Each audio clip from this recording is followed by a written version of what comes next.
Welcome to the home of Florida's finest everything. Naples, Marco Island, and the Everglades. They call it Florida's Paradise Coast for a reason. Bask in 30 miles of soft white sand beaches, luxurious hotels, and stunning beachfront resorts with delectable dining experiences. Take advantage of warmth, relaxation, and endless outdoor adventures. When you want a Florida vacation that's exceptional in every way, only Paradise will do.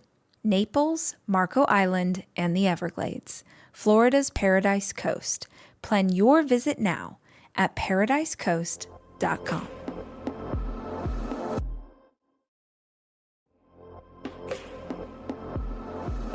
I'm a sneaker kind of girl. I love comfortable shoes, but I also want them to look cute. The New Balance 1080 is that versatile go-to sneaker that's ready for anything. I wear them to the gym, I wear them out on jogs, I wear them around the town to go get groceries, I do it all. You get the perfect mix of comfort and performance, so you're covered from coffee runs to race day. Runners love that cushion midsole because it's got their back, or, well, actually their feet. But basically, it's this giant, cushiony, beautiful marshmallow shoe. Doesn't make sense until you put it on your feet, and then you're like, oh, yeah, Rach, this is just like walking in a marshmallow. Ready to upgrade your kicks? Shop the 1080 now at newbalance.com. I'm brave by someone else's definition because standing on stage or chasing down a dream, those things aren't really scary to me. But the little stuff, the kind of things that other people don't bat an eyelash at, that kind of stuff is terrifying.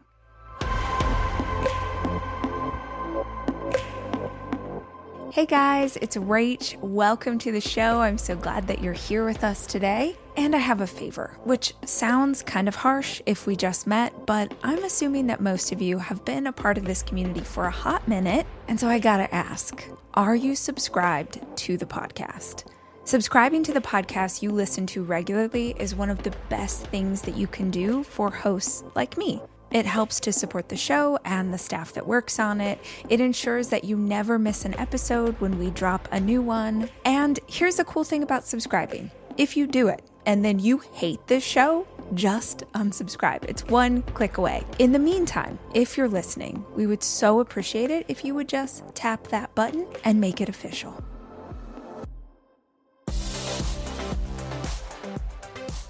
Hi guys, it's Rach. Welcome to another audiobook mashup. This is where I share a chapter from the audiobook of my new book, What If You Are the Answer? And I mix it with a podcast episode along the same topic. So I hope this is something fun. If y'all haven't read the book or if you haven't listened to it on audio, you can get it here for free. And if you like the topic at hand, you can keep on listening and take a deep dive. Now, today we're picking out a big one, which is fear. And specifically the question, who would you be without your fear? We all have heard that expression, like, what would you do if you weren't afraid? And I think it's a really good one to figure out what you want next or what you might like to pursue or maybe what's holding you back.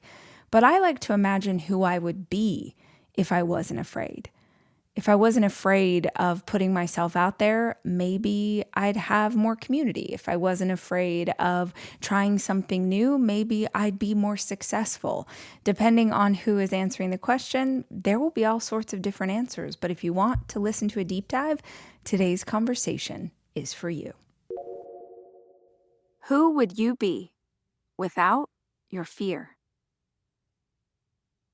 A few years back, on the very first day of January, I made a life-altering decision. Only I didn't know it at the time. I was utterly fed up with the way I was feeling. I'd hit my threshold of pain. I desperately wanted something to change. What my problems were and what I decided to implement seemed so far apart as to not be connected at all. Weirdly, that seemingly insignificant choice healed so many parts of my life. And it all started with a confession on a blustery cliff in England. Dramatic stuff. In order to understand the state I was in on that particular day, I first have to explain where I was emotionally. 3 weeks earlier, I'd suffered a miscarriage as I entered my second trimester of pregnancy. It had utterly decimated me. But back to this day on the cliff, on the first day of a new year. I was in England with my boyfriend. Remember the human Yoda from the last chapter?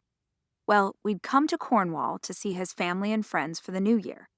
When you're in love with someone who has an entire life and world of loved ones in another country, a trip like that, our first to celebrate the holidays with his family, is common. But making that trip, one we'd planned months before, when I was so hormonal and distraught, was an absolute nightmare for me. And for him too, as I now more fully realize. I was meeting most of his dearest friends for the first time. So there I was, trying to look my best and be funny and cool and impressive while still bleeding from a miscarriage.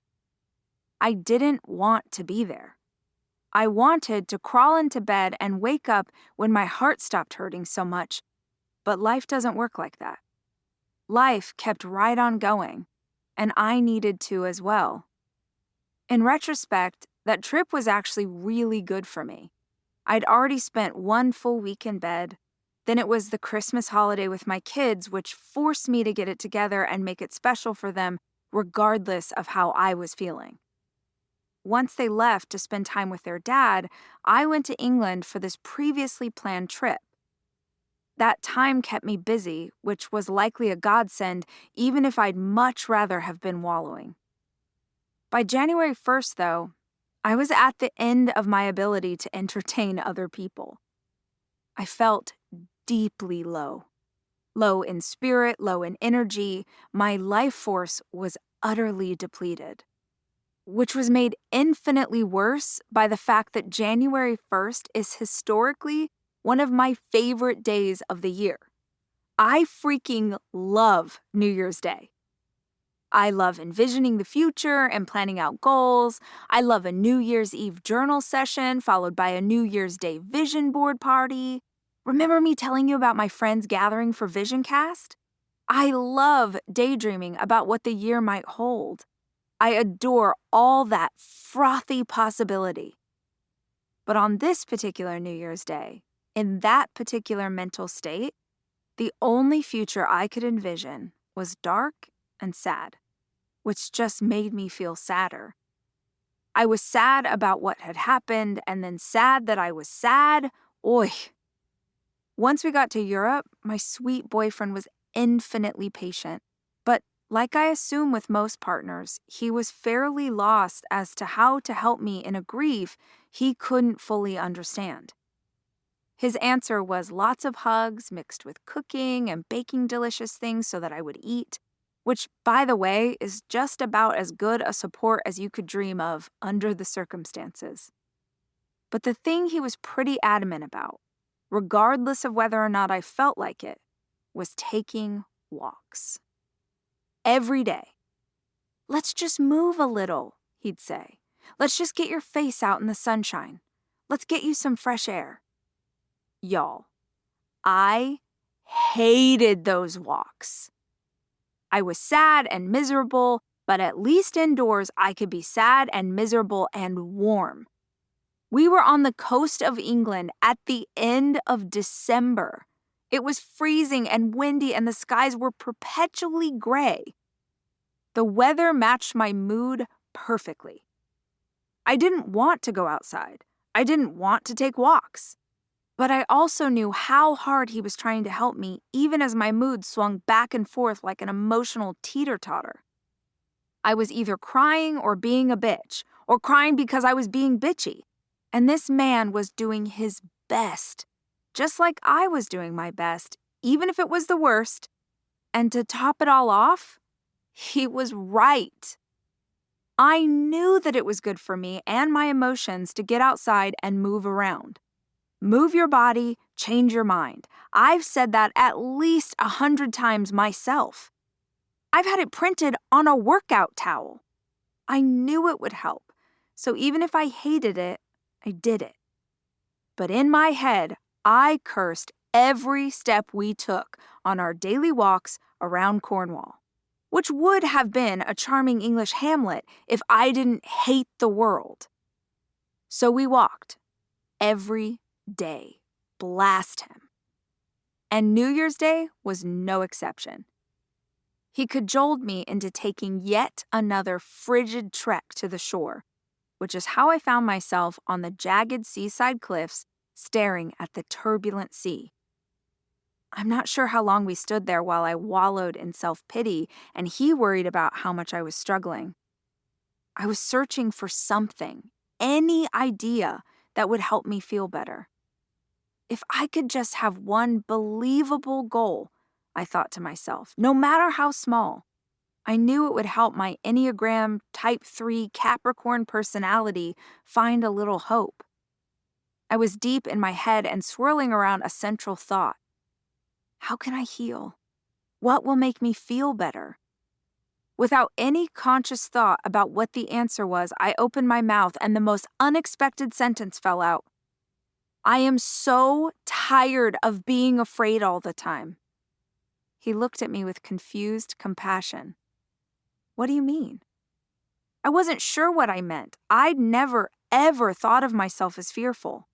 I do big, terrifying things all the time. I chase down massive goals and push myself outside of my comfort zone on the regular. I'm not afraid to speak with anyone, no matter how fancy or impressive. I've met my heroes, all larger-than-life personalities, and I managed to have mature, intelligent conversations with them without my voice shaking once. I told you earlier how I bombed in front of Oprah's audience and how she continued to speak with me afterward on stage. Well, here's what else you need to know about that night. Afterward, she visited me in my dressing room because, I'm hypothesizing here, she's a goddess and knew the visit would be a highlight of my life, which it is. My dressing room was roughly the size of a large freezer, which means I was mere inches away from a deity. And yet somehow, I managed to be totally composed.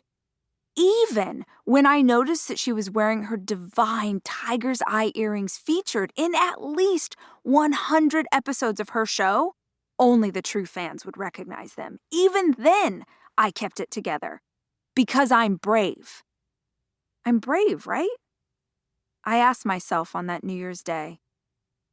I'm brave, but only in ways that feel safe to me, my inner wisdom answered back.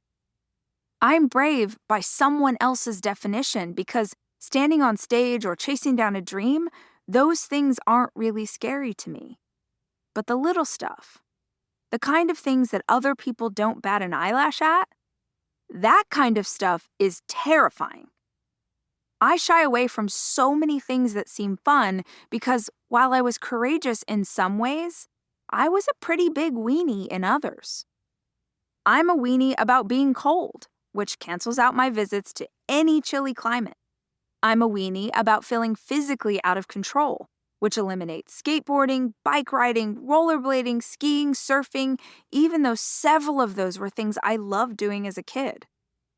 I'm a weenie about certain animals, most reptiles and small insects.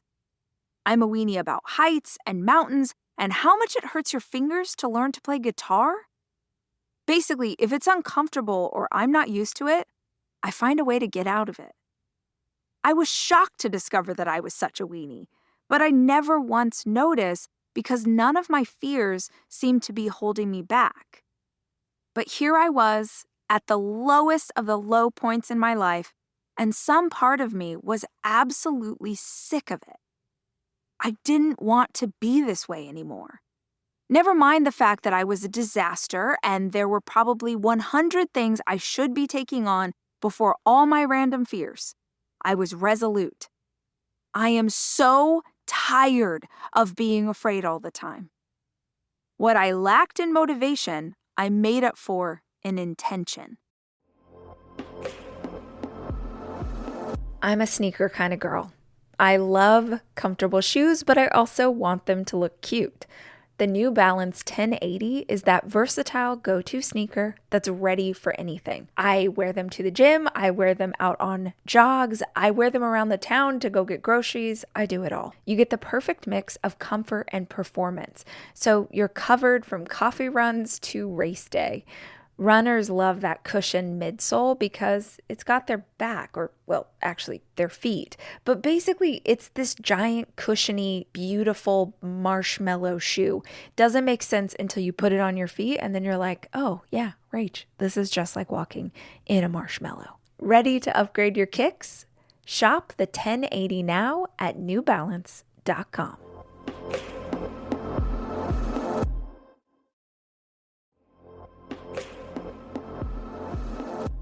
If you've ever learned about nutrition in a way that you didn't know before, and suddenly you're way more thoughtful about what your food is made with, what's on the back of the label, it can be really confusing when you're first starting out to understand what means what you should buy for your family, and what you should leave at the store. Well, now you can spend less time at the grocery store thanks to Thrive Market, your new go-to online grocery store for getting all of your healthy essentials delivered. With over 1,000 harmful ingredients banned from their store, Thrive Market's team of product researchers do the hard work so you don't have to spend all of your time trying to figure out what is in the food you are ordering. Finding better options for your whole family is super easy with Thrive Market's Healthy Swap Scanner. You can scan a product you already have and it instantly recommends healthier items. Ready to make the switch? Go to thrivemarket.com/rach for 30% off your first order plus a free $60 gift. That's THRIVE market.com/rach. thrivemarket.com/rach. I decided right then, in that moment, that I'd become brave. Not just in some areas, but all over, every part of me, fully courageous. I had no idea what to do next, so I did what I always do in that instance. I asked the universe for help.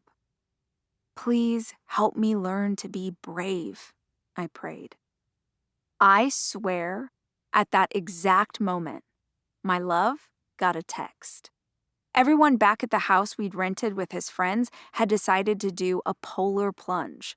To celebrate the new year, they were going to jump in the Atlantic, which on that day was a balmy 42 degrees. They were asking if he wanted to go with. Nobody asked if I wanted to go. They knew better. But so does the universe. It knows better.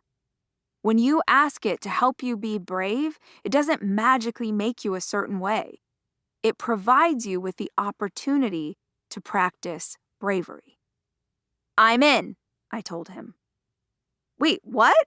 He grinned. You're going to jump in the ocean with us. Yes, now let's go before I change my mind. I walked back to our rental with conviction. I hadn't actually brought a bathing suit with me on the trip. Why would I? So I wore my giant black period panties and a decades-old sports bra. The whole way down to the beach, wrapped in at least 18 layers, I mentally prepared myself to take off my clothes on the blustery, freezing beachfront. Never mind the water. I couldn't even contemplate that yet. I was just trying to figure out how to get undressed. A voice guided me. Don't think, just do. And so I did. There's a video of me that day, shocking everyone by stripping down to my skivvies on the rocky shore and walking directly into the slate-gray ocean without stopping. Once there, I screamed like I was being murdered, dunked myself up to my neck, still not getting my hair wet, thank you very much, and ran back out. I shook violently while trying to get redressed, but once I was back in my parka, I swear to you, something was different. I had certainly done scary things in my adult life, but never with stoicism. I'd usually whined or built up to it or freaked out. I'm a verbal processor by nature, and I always thought talking about the things I was scared of would help me do them. Walking into the water without hesitation and without any narration on my part was something new. I was being brave for myself, not so that anyone else would think I was brave. It was entirely new, and as unbelievable as it sounds, I felt like I'd matured a lifetime in that single choice. It makes absolute sense to me now. I'm convinced we can exponentially change our life in a single moment just by doing something we didn't believe we were capable of. I call it the holy shit moment. As in, holy shit, I can't believe I just did that. Between one breath and the next, you change the way you see yourself. I can't believe I just ran a marathon without dying. I can't believe I just asked out that stranger. I can't believe I just got a tattoo on my face. You accomplished something you thought was just for other people. It's impossible to go back to who you believed you were before. In that moment, wearing wet underwear on a beach in Cornwall, I made a decision. I would spend the entire year having as many holy shit moments as I could. I committed to spending the next 12 months doing things that terrified me. What happened as a result was a kind of recovery of spirit that could only be divine. It turns out things that fall under the banner of terrifying also fall under the banner of that would be impossible for me. The kind of thing you see someone do and you think, wow, that's amazing, but I could never. That's the magic. That's the special sauce. That's the it will change your whole life if you do it kind of thing. During that year, whenever I saw something and my immediate reaction was no way, I forced myself to go. I went ziplining and skydiving. I ran a marathon without any training, and not only did I not die, but I finished a few minutes faster than the marathon I trained 6 months to accomplish. I went free diving with sharks, no cage included. I climbed a mountain. I bonded with a neon tiger while doing ayahuasca. I guarantee I was the only mother of 4 on that psychedelic retreat. I learned to ski by falling down all sorts of snowy mountains. I absolutely loved it. It's become one of my most beloved hobbies. I surf now, too. Not well or anything, but it fulfills all my Blue Crush fantasies and makes me feel so cool.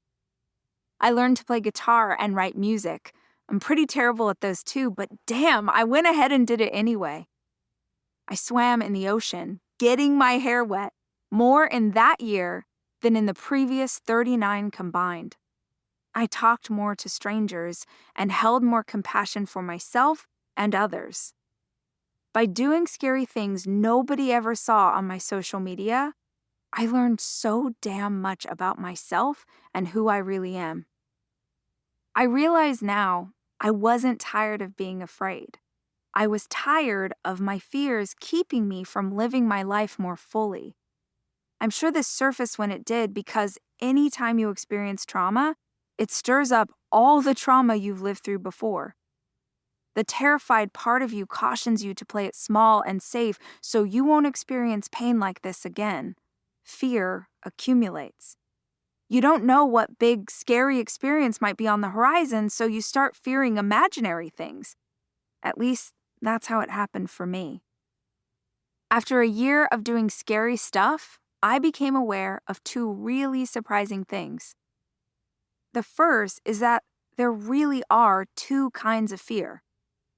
One, clear and present danger of a very real threat.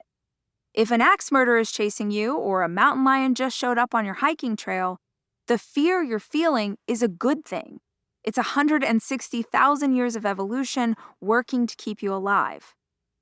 And 2, imaginary fear. This is the kind of fear we create by dreaming up what might happen. This includes anything you've never done, places you've never gone, conversations you've never had, and people you don't know.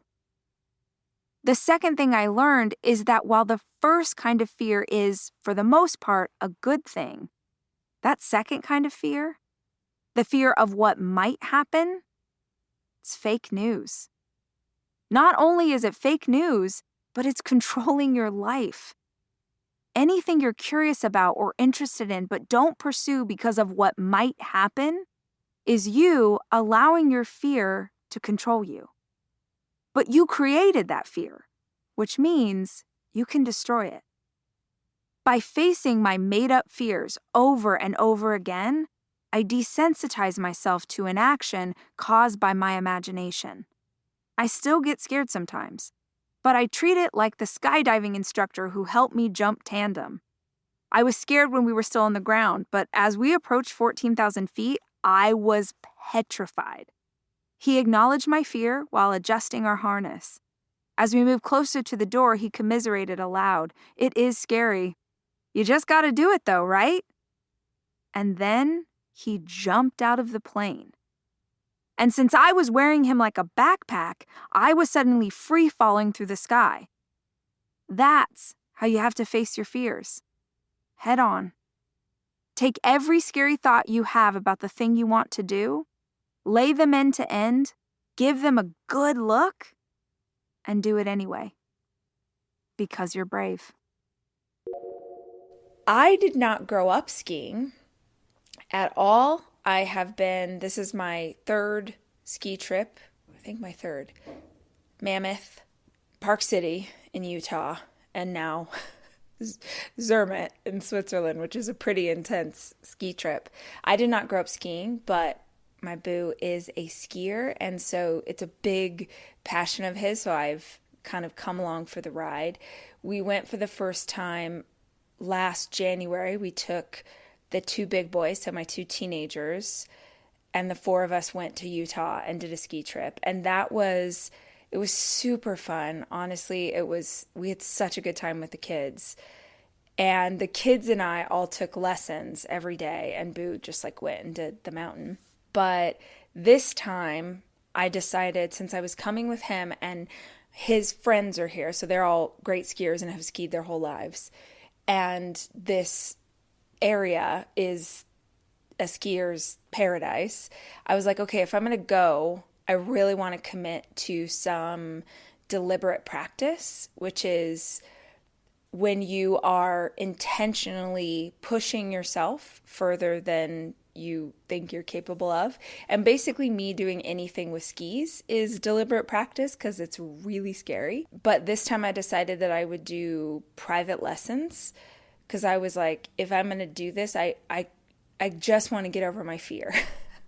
So this is my 5th day here, and I can tell you, or my 4th day here, and I can tell you that I am not over my fear. I'm still very terrified, but the process of doing something scary has actually really been, like, this whole last 12 months and into this trip has really been life-changing for me. And I'm not using that term loosely. Like, I always heard that expression, do something every day that scares you. I can't remember if it's like a first lady or something who said, like, do something every day that scares you. And I used to get so annoyed by that because I was like, I don't want to be afraid. And I think she meant, like, go talk to a stranger and say hi, or like challenge yourself to do whatever. But it's still like that. It always frustrated me. And I realize now that it frustrated me because I am afraid of being afraid. And what's wild is that I can do a lot of things that would scare people. Like, I'm not afraid to talk in front of a crowd. I've spoken on stage for hours to 20,000 people. I have tried all sorts of things in business. I've pushed myself outside of my comfort zone. I failed again and again and again. I'm not afraid of those kind of things, but I am really afraid of, like, getting hurt physically. Like, I don't do things that I think a lot of people would do. Just, I have such an intense fear of getting hurt.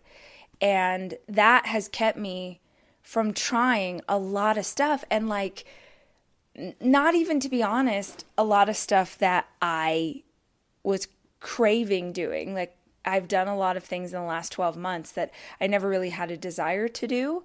skydiving or swimming with sharks or zip lining, things with heights, like running a marathon without training, like all of these crazy things that I've done. Those were not on a bucket list anywhere. I never really felt like I was missing out. But when I would have these experiences where I'd be with a group of people, or maybe my kids would want to do something, and I just would be so petrified of it.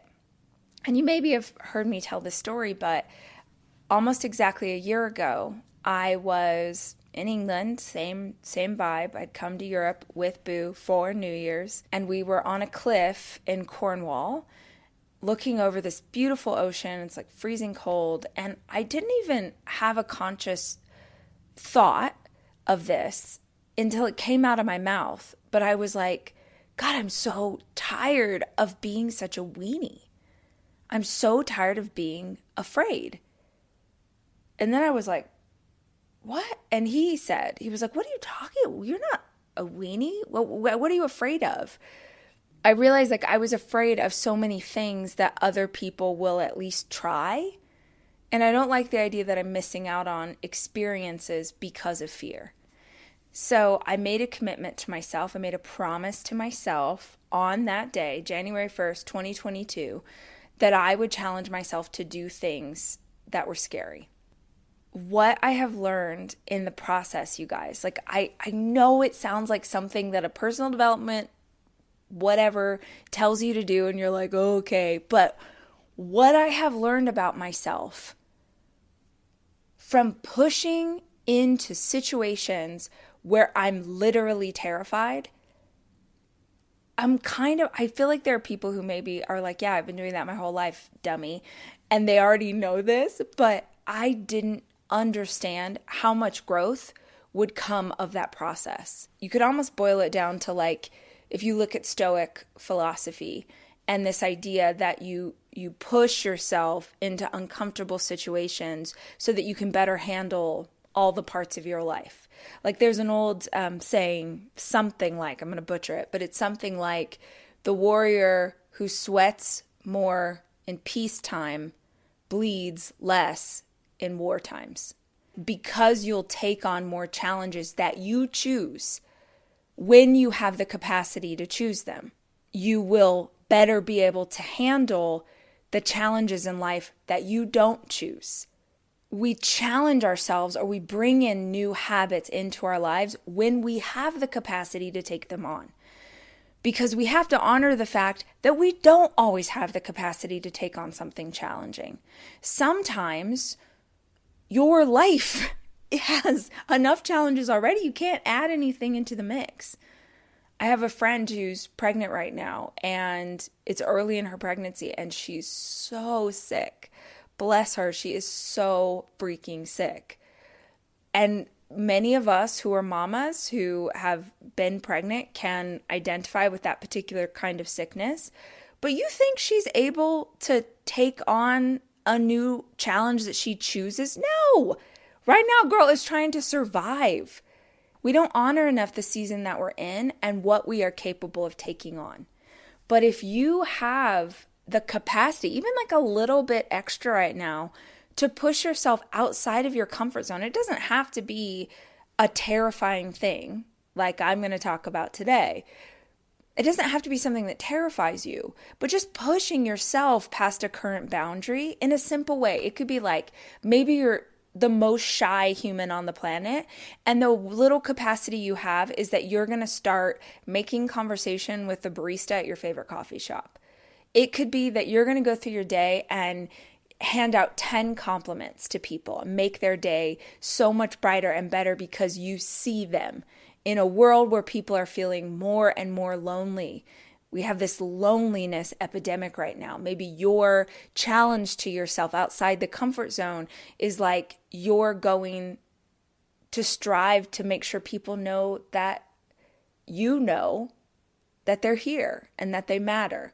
There's a beauty and there's an evolution to be found pushing past those boundaries. And I would just love to encourage you guys, as we head into a new year and we think about goals and dreams and aspirations that we have for ourselves, let some of those goals and dreams and aspirations be you doing stuff that you haven't done before. And that's what I want to talk about today. I want to share some of the things that I have learned in doing things that I literally did not think someone like me could do. Inspired by Judy Blume's groundbreaking 1975 novel Forever, watch the reimagined coming-of-age series about young love by Mara Braca Keel, the iconic creator of Girlfriends. The epic love story follows two Black teens, Keisha and Justin, as they explore romance and their identities through the awkward journey of being each other's firsts. Watch Forever, premiering May 8th only on Netflix.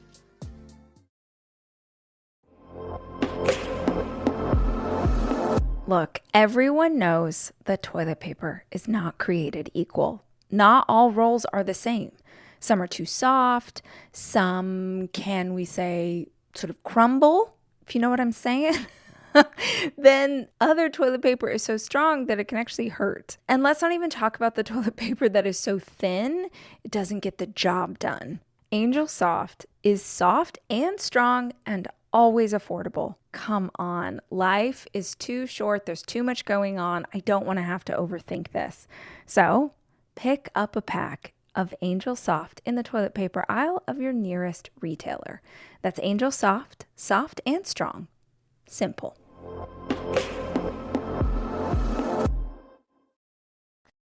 I have a lot of ideas about, this has been true. God, I'm like a broken record, because if you would have interviewed me a decade ago and asked me about long distance running, I would have told you that I hate running.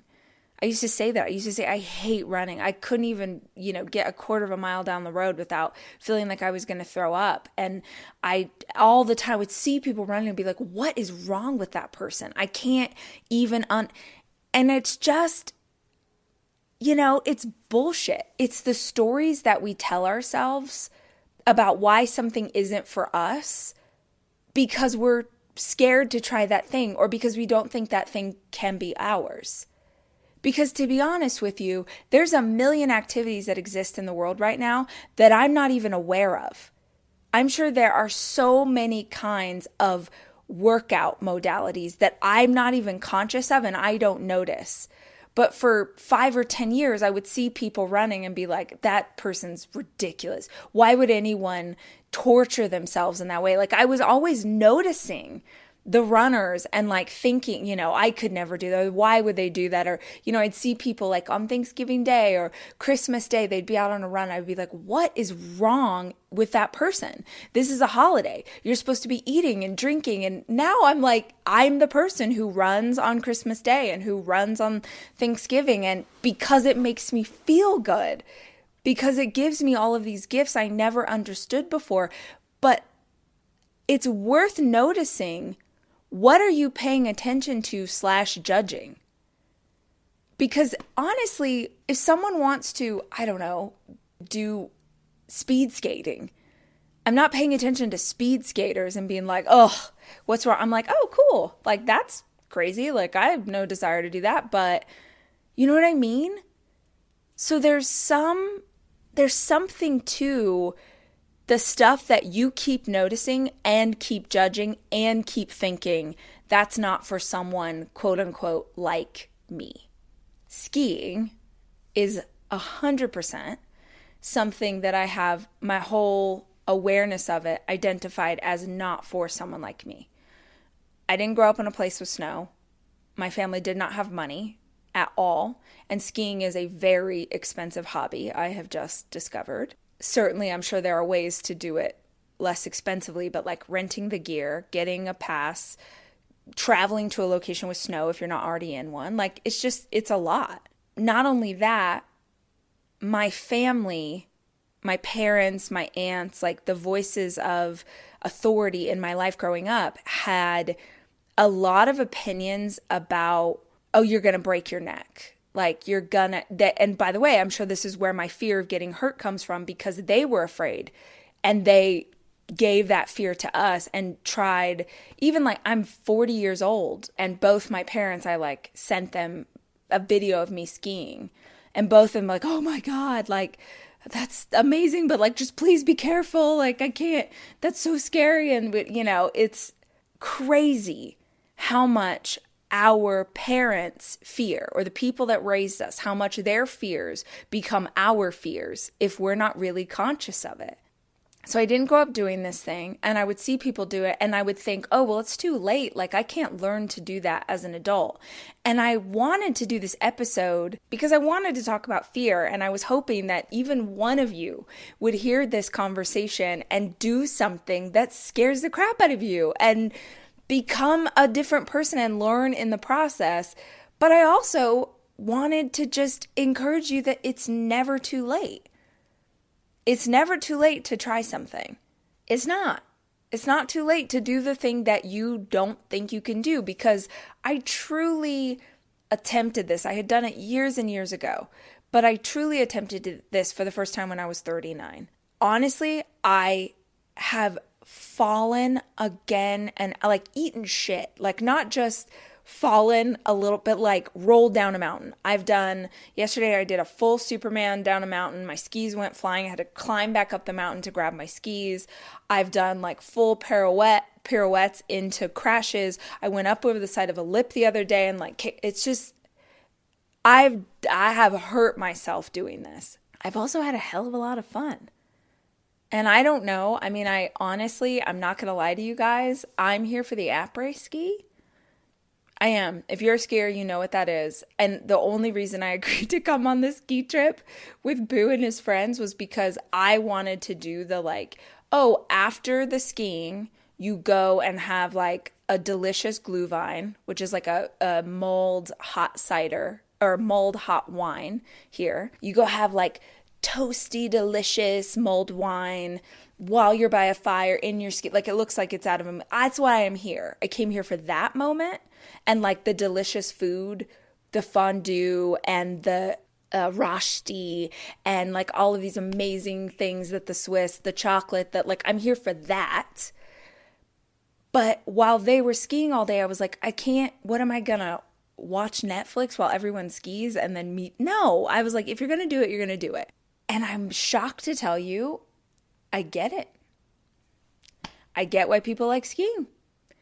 I would never have understood this, but it perfectly feeds my Enneagram 3 achiever nature. I just shout out to any other Enneagram 3s. If you haven't tried a ski holiday, you might be interested in this.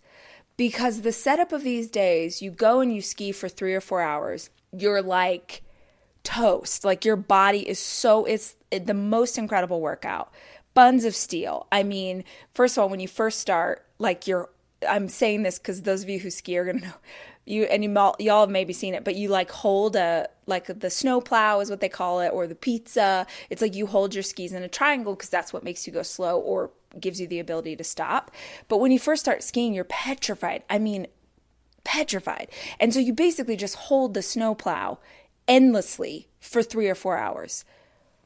Girl, your thighs and your butt have never had a workout like a snow plow that's trying to keep you alive. Straight up.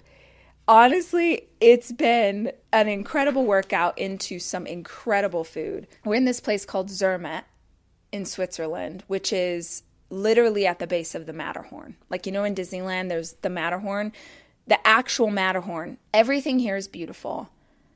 There are like you're skiing down mountains, and like there's all these little amazing restaurants on the mountain. So you ski into like amazing food.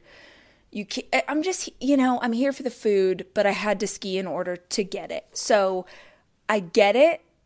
Ski people, I get it now. And I'm still terrible, but I'm trying. And in the process of trying this week, like, I had a day where I was skiing, my second day skiing. I didn't enjoy it once.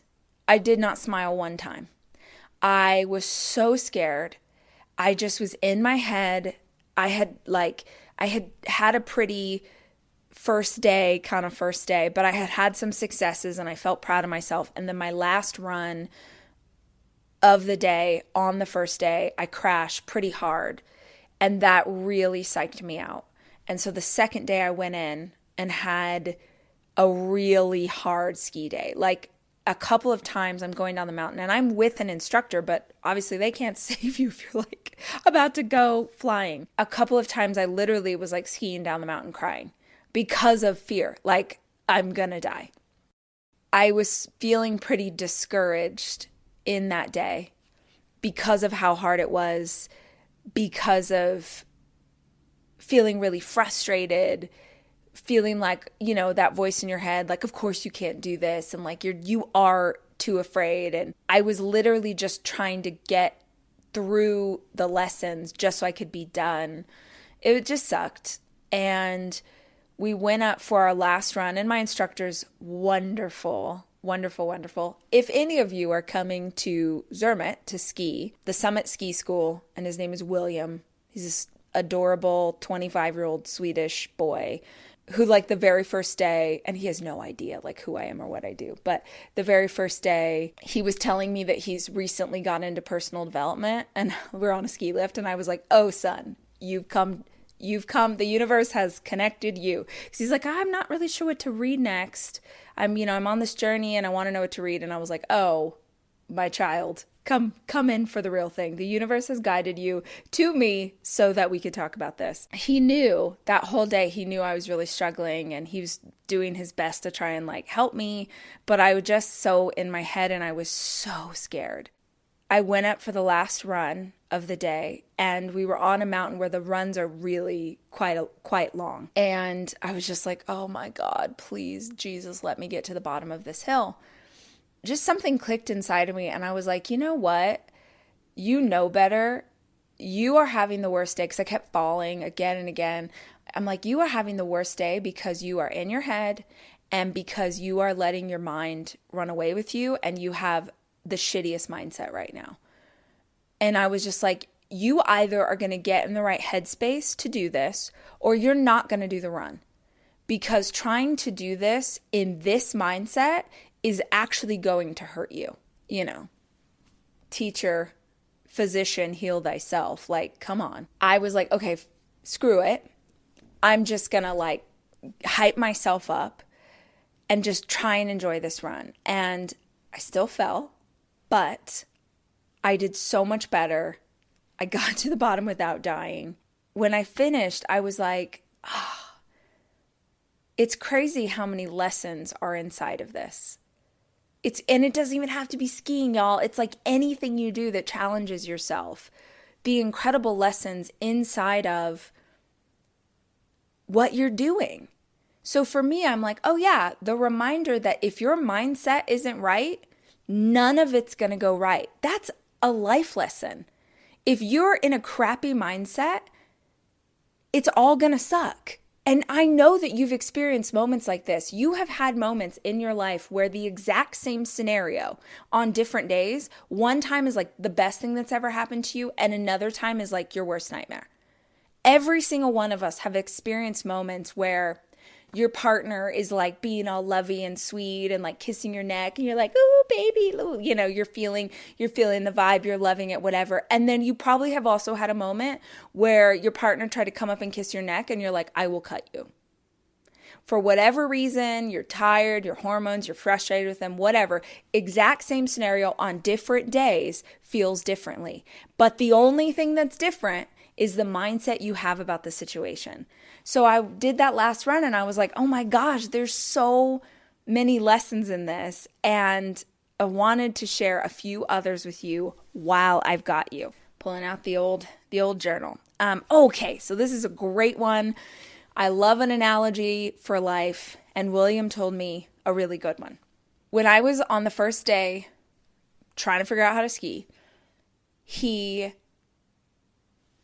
I was like hyper aware of like people zipping by me, because that's also, when you're skiing, that's a scary part of it, is it's not just you that you have to worry about, it's also the people around you, and crashes happen. And my biggest fear in skiing, like literally my biggest fear, is crashing into a little kid. And not because the little kid crashed into me, but because I like ran over someone's 6-year-old. He told me, oh, don't look back. Don't look back up the mountain. He said most accidents in skiing happen because people are looking backwards. Let me say it again for the people in the back. Most accidents happen because people are looking back. Let's just use this as an example of our life. How many of us are obsessing over the past? How many of us are constantly replaying the mistakes that we've made, the losses that we've had, the grief we've endured? We're so focused on the past, we can't even appreciate the present and definitely can't plan for the future. So he said, yeah, what happens is you look backwards to check and see where someone's coming down the hill, and then you change your trajectory based on what you think they're going to do. But they were planning based on what they thought you were going to do. So when you adjust at the last minute, now they're screwed, and that's how accidents happen. So he's like, never look backwards. And another layer of this, I was struggling so hard the first day because I was looking down at my skis. I kept looking at my feet, trying to ski down the mountain, looking down at my feet, and then trying to adjust based on what my feet were doing. And he kept telling me, loosen up and look out in front of you. Loosen up and look out in front of you. Because he's like, if you can look out in front of you, you'll be able to read the terrain. You'll understand what's coming next and you can adjust to it. But don't look back. Don't look down. Look forward. Yeah, so I just thought that was a good reminder for all of us that we maybe spend a bit too much time obsessing about the past. And what's interesting is that I would consider myself as a very future-minded person. If anything, I feel like I struggle to be in this present moment because I'm so focused on where I'm going in the future. But I do think about the past a lot. I have really, maybe because I've spent so much time trying to process trauma and deal with the stuff in my childhood and do the therapy and do all the work and heal. But I really do believe there comes a point in our lives where we just have to let it go. We just have to let it rest. We just have to let it die where it is. It's in the past. You cannot change it. You cannot fix it. And yes, do the therapy, do the work. That is the key to, honestly, my mental and emotional health is how much work I've done. But at some point, you just have to stop digging it back up, because the digging it back up is never going to propel you into your future. It's just going to keep anchoring you to your past. Okay, the next thing that skiing has taught me is a reminder to get out of my head. Years ago, I went to a conference and I heard Tony Robbins say, if you get in your head, you're dead. So he spent this whole keynote talking about making decisions from your heart, moving from intuition, listening to your gut, but that our heads are not designed, our brain is not designed to make us happy. Our brain is designed to keep us safe. And how our brains will work to keep us safe is by coming up with 1,000 different ways that this thing we're about to do might kill us. And I don't even mean something scary like skiing off a mountainside. I mean, your brain will come up with ways that applying for a new job could be the death of you. Your brain will tell you that asking out that cute girl at the bar will be the thing that takes you down. Your brain will come up with all of the reasons that it possibly can to scare you into staying inside your comfort zone. It's why this practice, this deliberate practice of doing scary stuff, of doing things that you don't think, quote, someone like you can do, that practice, even when you fail at it, is so powerful because you are disproving to your brain that it's inaccurate. It's like, oh my gosh, if you go skiing, you're going to die. No, I just did it and I'm fine. And it was scary and exhilarating and petrifying and all of those things. But sorry, brain, you are incorrect. I didn't actually die from this thing. It wasn't the worst thing that happened to me. Was it the best? Maybe not yet. But it was cool, and I'm proud that I didn't sit on a couch today doing nothing out of fear. I had the best reminder of how important it is to stay in my heart, instead of my head.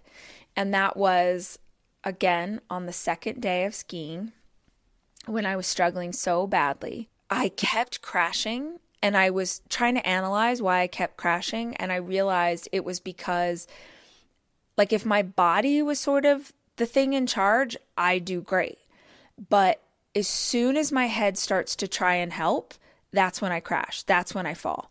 Because my brain will be like, oh my God, you're going to crash, you're going to crash, you're going to crash. And then I do. And I think this is probably true for most of us. We'll start to spiral out in something, and then it will become our truth. So for me, I was like, I've got to get out of my head. My head is what's screwing me up right now. And William had told me that obviously you ski best if you're in flow state. If you're really just moving with your body, it's why he encouraged me to look out in front of me, because he's like, if you're looking down at your feet, your brain is trying to tell your feet what to do. But if you're trusting that your body has this, then your body actually is feeling the terrain. It knows how to respond. Like at this point, it knows how to respond. Just let it do what it does. So I was like, oh my gosh, I'm getting in my head. I really need to get out of my head. And I was so scared. I know you keep hearing me say that, but I just want to get across. I wasn't scared. I was terrified. And so I was praying a lot, and I was calling on guardian angels. Like I was like, please, you guys, like this is awful. And I still have an hour and a half of this lesson. Please, I want to be able to enjoy some part of this process. I just don't want to be this scared. I was skiing by, I was on a run where, I told you there's all these cute little restaurants and things as you're skiing. And I was on this thing called the Igloo Run, because there's a beautiful igloo restaurant on the way down. And that igloo is about halfway down the run. And that igloo, very smartly, has fantastic music playing. It's like great speakers of the igloo. So it's like you start to hear it long before you see it. And it's a great idea because it makes you're like, I'm terrified. I think I'll stop and like go to the igloo. So every time I would go by the igloo, it would be playing music. And I love the Swiss, I have to say, because they have an affinity, like myself, for old classics. And it just so happened that on this time down, as I was passing the igloo, it was Listen to Your Heart by, I want to say Roxette, which I want to say is maybe a Swedish band, which would make sense because lots of Swedes here. I was skiing by, terrified. And of course, I feel like the angels were like, okay, we're going to take over the playlist. And it was, that song, like, listen to your heart see, I don't even know the words right. Calling to you, listen to your heart. There's nothing else you can do. I don't know where you're going. I know I can't sing. Maybe you auto-tune this, Jack. No, just kidding. But that song, that old song that's literally saying, listen to your heart. And I was like, okay. And so what I did, and this really helped me, was I sang the rest of the way down the mountain. Like I audibly sang that song out loud the rest of the way down the mountain, because if I was singing, I wasn't thinking. So the next time down, I'm like bringing out The Greatest Showman. I'm bringing out worship music from my childhood. Like every time down the mountain, I would sing. And I still fell, but I fell much less, and I felt way more in control.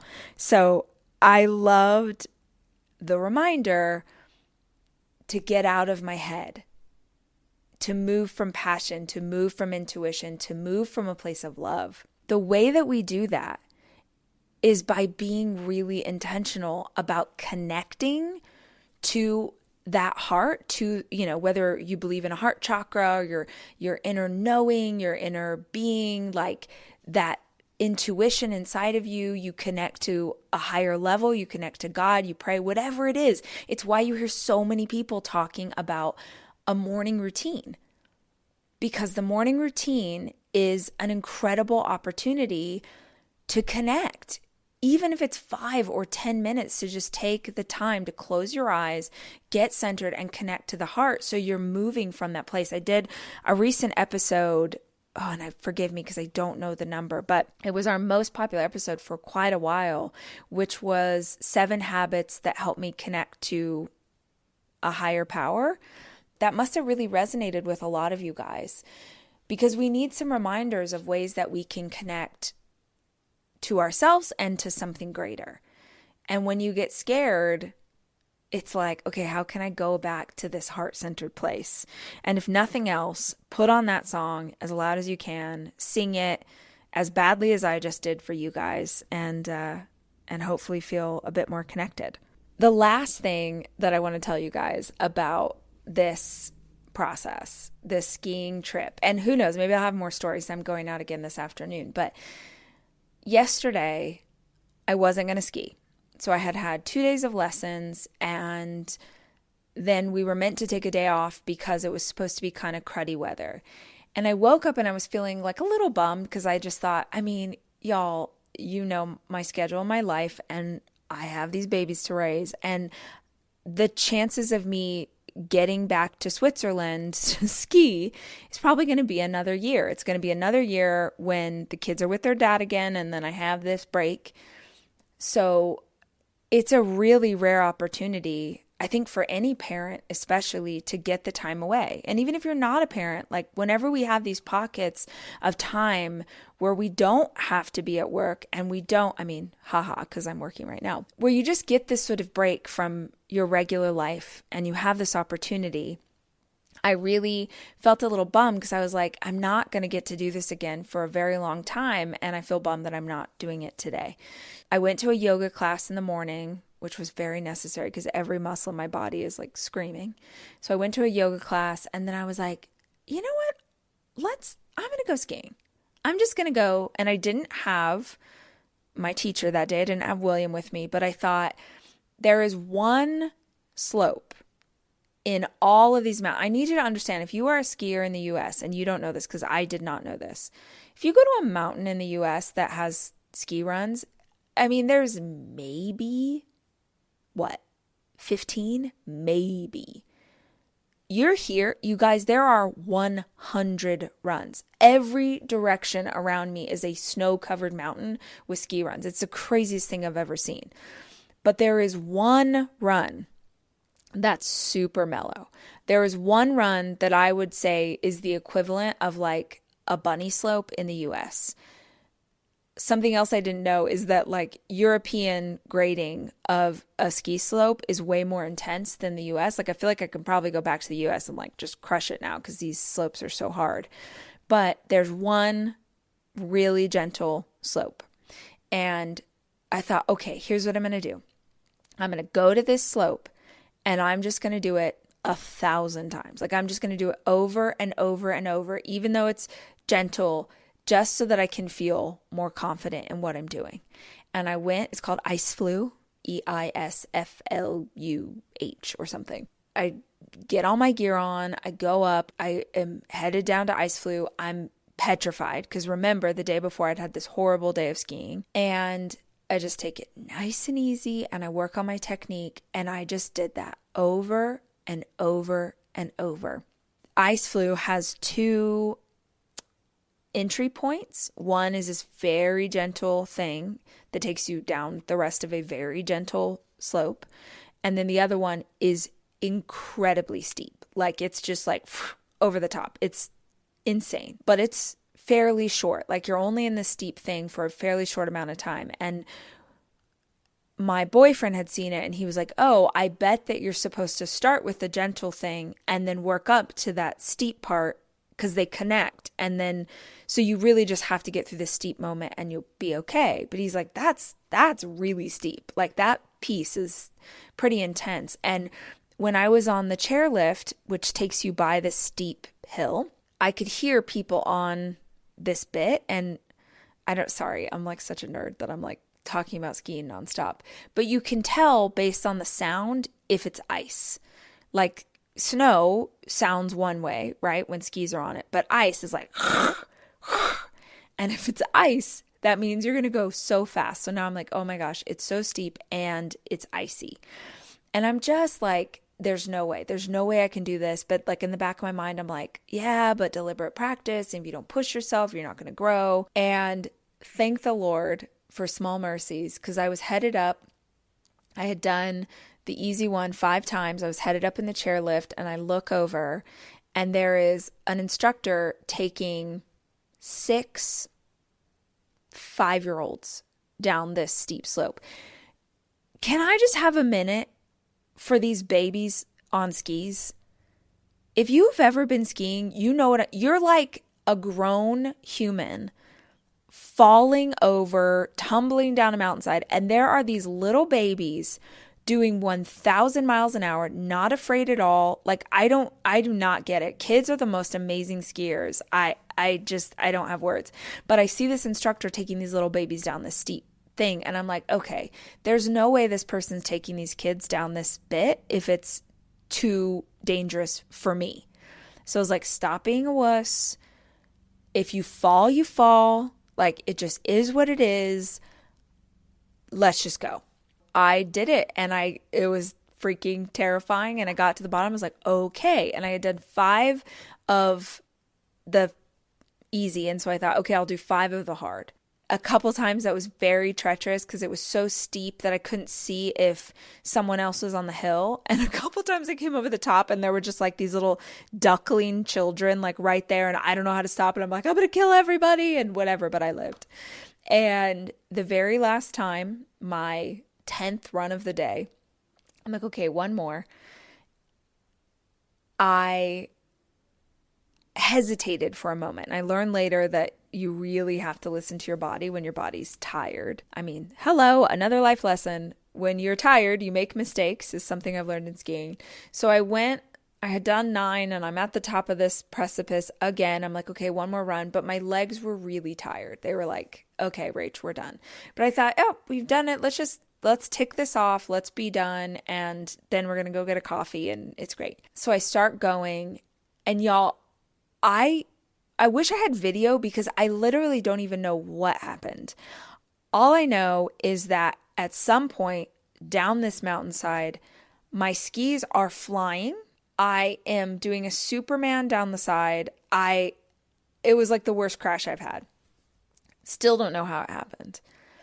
And I think I told you at the top of this conversation, I had to like crawl back up the mountain to get my skis and then put my skis on a mountainside, which is very difficult on a steep slope, at least for me. It was a whole thing, but I got through it. I got done, and I was like, you know what? Yes, I fell. Yes, I crashed. But it reminded me of this conversation that I had earlier in the year with Ben Hardy. I just had re-listened to some of that episode because we did it as part of a mastermind series here on the show, which hopefully you guys listen to. It's so great. I think you can go back like a single episode and you'll find it. But he has this quote I love where he says, I'd rather fail as the future version of myself than succeed as the current one. And I thought this was such a beautiful analogy for skiing. Failing in pursuit of a challenge that you've given yourself, failing in a challenge you have given yourself is better than succeeding in your comfort zone. Failing at something that you are challenging yourself to do is better than succeeding in your comfort zone. Because yeah, I suck at skiing and I keep falling. I'm about to go out there this afternoon and fall a whole bunch more times. But at least I'm trying. At least I'm doing it. Like, how many people are waiting around to talk shit on anyone who tries to create anything? The critics are endless, right? Everybody has an opinion on why your thing sucks or isn't good or what. At least you're trying. Like, there was another thing that was playing in my head as I was trying to do that really intense steep thing yesterday. I kept thinking of the Roosevelt quote about daring greatly. Like, at least I'm in the arena. At least I'm taking the punches. Like, at least I'm daring greatly. Let me fall in pursuit of something hard than succeed at the same old crap year after year. That's something else I heard in that interview with Ben that I didn't catch the first time around. He was like, if you want to 2x your life, if you want to just do a little bit better than you're currently doing, you really don't have to change much. He's like, because all that is you dragging your past into your future. But if you actually want to become a different person, you're going to have to do some different stuff. And y'all, whatever it is you're trying to build or do or grow or change, you better believe there's someone who will very quickly talk crap about it. And maybe they're talking crap because just like me and just like you, once upon a time, they had the goal or the desire to do that thing that you're now doing. And it's making them feel a certain kind of way that you are pursuing it. And frankly, that has nothing to do with you. Let's work on not taking the criticism personally, because it's not about us. Someone's talking crap on the internet, that has nothing to do with you. Your mother-in-law disliking your life choices, it has nothing to do with you. That's her opinion. That's their opinion. That's them. You get to decide whether or not you take those moments personally. But I'll tell you what, I am so pumped that I slid my butt down a mountainside over and over and over again, because I have memories now. I have this experience that nobody can take these things away from me.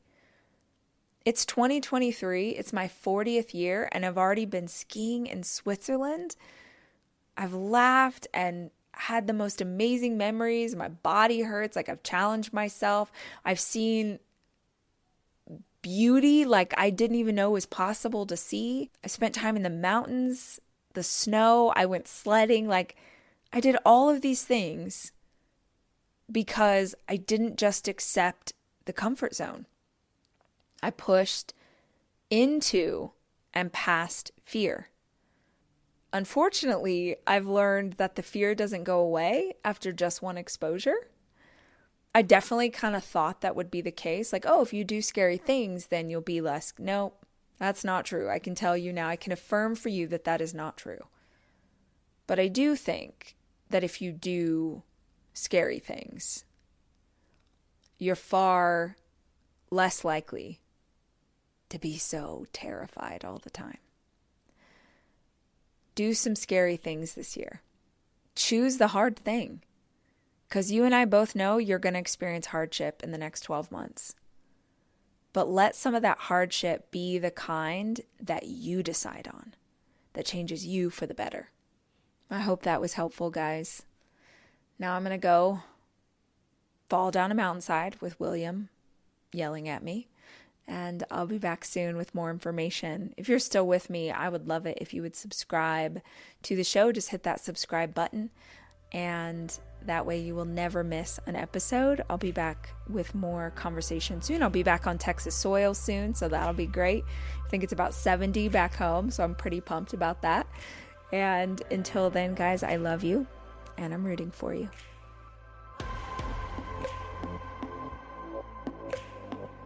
The Rachel Hollis podcast is produced by me, Rachel Hollis. It's edited by Andrew Weller and Jack Noble.